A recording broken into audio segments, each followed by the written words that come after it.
सज्जनों का संग दुर्लभ है। श्री शंकराचार्य भगवान कहते हैं तीन ही बातें दुर्लभ हैं संसार में, बस बाकी तो सब सुलभ है। क्या क्या दुर्लभ है? शंकराचार्य भगवान कहते हैं मनुष्यत्वम, मनुष्य बनना सबसे कठिन है। कदाचित मनुष्य बनना भी चरितार्थ हो जाए, संभव हो जाए तो मुमुक्षुत्वम, मुक्ति की इच्छा अंदर पनपना, हम मुक्त हो जाएं ऐसी कामना का अंकुरण। ईमानदारी से बताइए, हम आप सब बैठे हैं, विभिन्न कामनाएं होती हैं, पर अपने हृदय में क्वेश्चन मार्क लगाइए कि हमारे अंदर मुक्त हो जाऊं ऐसा अंकुरण हुआ किसी दिन? अगर हुआ भी तो इम्प्लीमेंट किया हमने उसका, कहीं प्रायोगिक रूप में हमने कहीं कुछ प्रयास किया? तो मनुष्य बनना बहुत कठिन काम है। बड़े भाग मानुष तन पावा, और भाग ही नहीं, भाग्य तो था ही। कबहुक करी करुणा नर देही, देत ईश बिनु हेतु स्नेही। आपके भाग्य तो सेकेंडरी है, भाग्य आपका सेकेंडरी है। कबहुक करी करुणा, ये करुणा प्रथम पायदान पर है। करुणा जग गई, जाओ तुमको मनुष्य बना रहे हैं। हमारे पूज्य आचार्य जी कहा करते थे, प्रात स्मरणीय पूज्यपात आचार्य श्री गोलोकवासी श्री कृपाशंकर महाराज जी, वे कहा करते थे मनुष्य शरीर हमें कैसे मिला है पता है? जैसे किसी बच्चे से गलती हो गई और पिताजी ने देख लिया, पकड़े गए श्रीमान जी, और पिताजी क्रोध में भर गए, तुमने गलत किया है, बहुत बड़ा अपराध किया तुमने, अब तुम 100 बार उठक बैठक करो।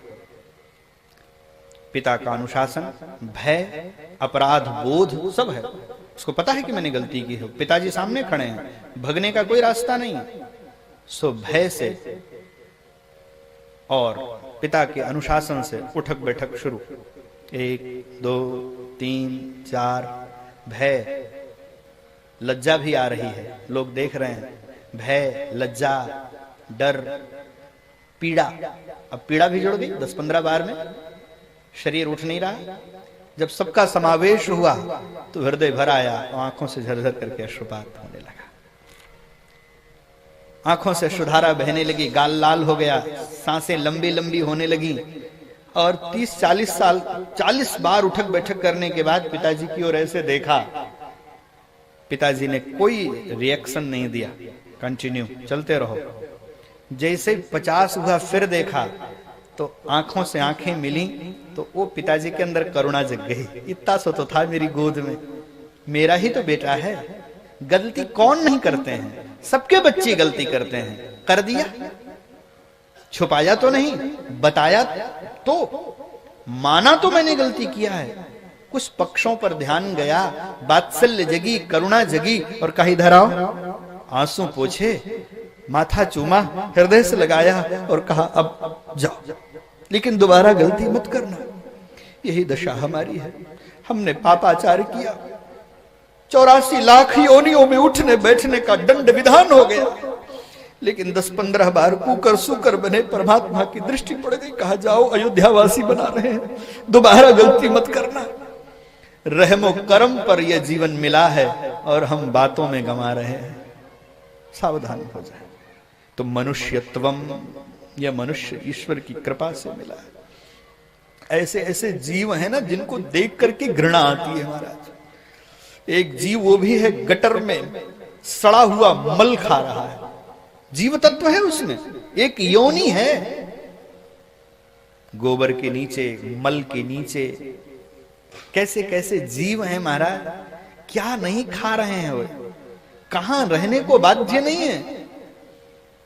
बिजली चमकती है, पानी बरसने लगता है तो हम कहीं ठौर ठिकाना ले लेते हैं, लेकिन कई ऐसी योनियां हैं जो उसी में भीगती रहती हैं, बड़ी कठिन परिस्थितियां होती हैं।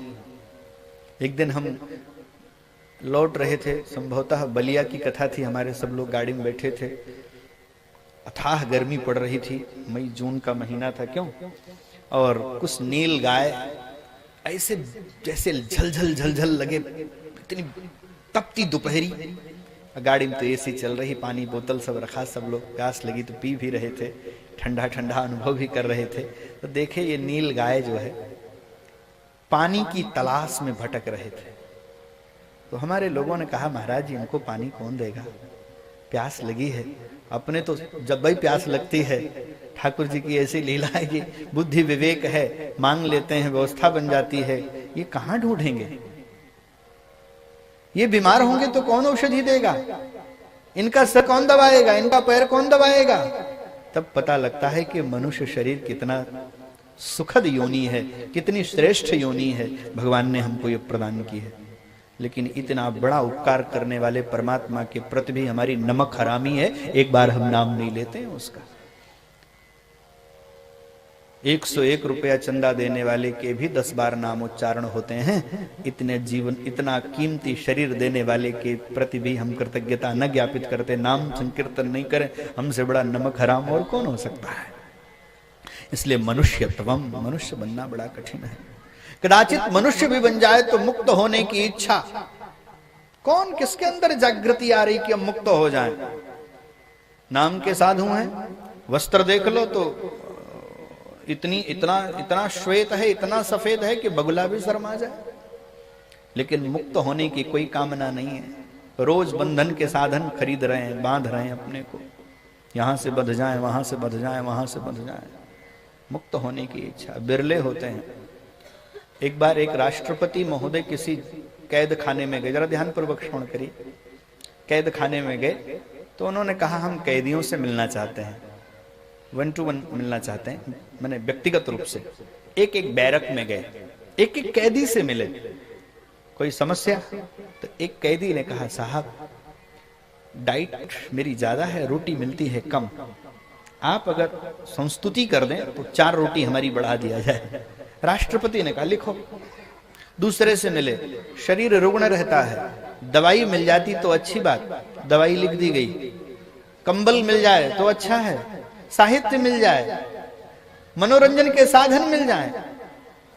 कोई कपड़ा मांगे, कोई कंबल मांगे, कोई रोटी मांगे, कोई दवा मांगे, कोई साहित्य मांगे, कोई पेपर मांगे, कोई मिलने जुलने का टाइम बढ़ा दो, ऐसा मांगे। पर एक कैदी के पास में गए, वह राष्ट्रपति के पद को जानता था, उनकी क्षमता को जानता था। उसने कहा महोदय हम जानते हैं आप सर्व सामर्थ्यवान हैं, हमने गलती की, मैं मानता हूं, इतने वर्ष मेरी सजा भी हो गई है, मैंने उसको स्वीकार किया है, लेकिन अगर आप अनुमोदन कर दें तो इस बार 15 अगस्त को हमें छोड़ दिया जाए, मैं लिखित कहता हूं मैं दोबारा गलती नहीं करूंगा। राष्ट्रपति को बड़ा आश्चर्य हुआ कि पहला व्यक्ति है जो निकलना चाहता है, बाहर निकलना चाहता है, और वह व्यक्ति बुद्धिमान था और अनुमोदन हो गया, वो छूट गया। बाकी पछताते रह गए कि अवसर था, सामर्थ्यवान व्यक्ति सामने खड़ा था और हमने जाया कर दिया। बस यह किसी कैदी की कथा तो है ही है, ये हमारी आपकी भी कथा है। मनुष्य शरीर, अयोध्या के सन्निकट ठाकुर जी रामलला सरकार विराजमान, और हमने जाकर के माथा टेका तो मांगा क्या? सुख संपत्ति। अरे मुक्त कर दो परमात्मा, अब नहीं। पुनरपि जननम पुनरपि मरणम पुनरपि जननी जठरे शयनम, कब तक? अब तो करो ना मुक्त, बहुत रह लिए, अब बुला लो अपने धाम में, अब जरा इस आवागमन के चक्कर से मुक्त करो। जन्मत मरत दुसह दुख हुई की पीड़ा की आत्यांतिक निवृत्ति कर दो। अब हमें नहीं रहना है यहाँ पर, आपके बिना हम नहीं रह सकते। नित्य सेवा दे दो, सकृत सेवया नित्य सेवा फलत्वम प्रयच्छ प्रयच्छ प्रभो वेंकटेश। हे वेंकटेश भगवान, अब अपने नित्य कैंकर्य में, नित्य सेवा में, नित्य सामिप्य में, नित्य सानिध्य में रख लो। अब हमको और किसी की चाकरी न करनी पड़े, और किसी की गुलामी न करनी पड़े, और किसी की जी हजूरी मजदूरी न करनी पड़े। अब तुम्हारी जी हजूरी, तुम्हारी मजदूरी तुम्हारे हो जाएं, हम यही चाहते हैं। तो मुक्त होने की इच्छा। और एक बात ध्यान रखिएगा, बंधन में लाख सुविधा हो, वो सुख सुख नहीं होता है। स्वतंत्रता का सुख स्वतंत्रता का सुख है। इसलिए तो हमारे हुतात्माओं ने अपने प्राणों की आहुति दी स्वतंत्रता के लिए। बंधन में सुविधा सुखकारी नहीं होती है, स्वतंत्रता से बढ़ करके कोई सुख नहीं है।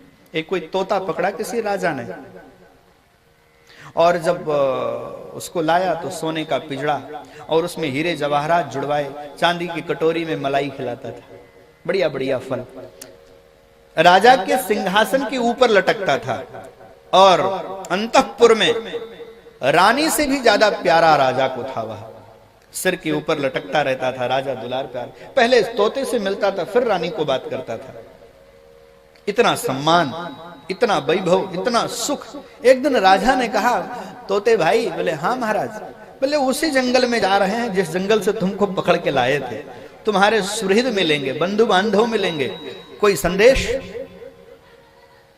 तो तोते ने कहा, हाँ कह देना, ऐशो आराम से हूं, राजा का दुलारा हूं, प्यारा हूं, राज सदन में रहता हूं, सोने का पिजड़ा है, चांदी की कटोरी है और सबसे सुप्रीम पदार्थ परोसा जाता है, कह देना। लेकिन हाँ यह बात भी कह देना। बोले क्या? बोले तुम्हें कोई राजा दिख जाए तो प्राण लेकर के भागना, बंधन में मत आ जाना, क्योंकि जो सुख तुम्हें उन्मुक्त आकाश में है वो सुख इन वैभवों में नहीं है। ध्यान रहे। तो कहने का अभिप्राय यह है, स्वतंत्रता में सुख, बंधन में सुख नहीं है। और ये मनुष्य योनि बंधन है। मुक्ति की इच्छा होना, हम मुक्त हो जाएं, तो वह मुक्ति कहां मिलेगी? भगवान से मिलेगी। भगवान से मांगो। तो देखो अब जरा क्रम सुनिए।